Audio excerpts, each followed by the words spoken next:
সৌদিতে রমজানের চাঁদ দেখতে মুসল্লিদের আহ্বান। পবিত্র রমজান মাসের চাঁদ দেখতে মুসল্লিদের আহ্বান জানিয়েছে সৌদি আরবের সুপ্রিম কোর্ট। গালফ নিউজের এক প্রতিবেদনে এই তথ্য জানানো হয়। সৌদি আরবে শাবান মাসের 29 দিন শেষ হচ্ছে রোববার। সেই অনুযায়ী এদিন সন্ধ্যার আকাশে রমজানের চাঁদ দেখা যেতে পারে। তাই স্থানীয় বাসিন্দাদের চাঁদ দেখার আহ্বান জানিয়েছেন দেশটির সুপ্রিম কোর্ট।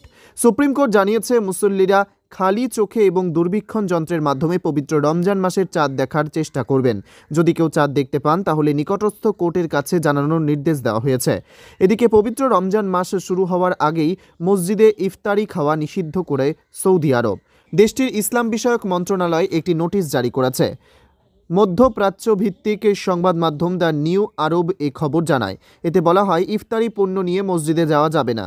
মসজিদের পরিচ্ছন্নতার কথা বিবেচনা করে এই সিদ্ধান্ত নেওয়া হয়েছে। ইমাম ও মুয়াজ্জিনদের ইফতারির জন্য মসজিদের উন্মুক্ত স্থানে একটি যথাযথ জায়গা খুঁজে বের করতে হবে। তবে অস্থায়ী কোনো রুম বা তাঁবু স্থাপন করা যাবে না। সেই সঙ্গে ইফতারি ক্রয়ের জন্য ইমাম ও মুয়াজ্জিনরা যেন কোনো অর্থ সংগ্রহ করতে পারবে না। মসজিদের ভেতরে কোনো ধরনের ক্যামেরা ব্যবহার বা ছবি তোলা যাবে না।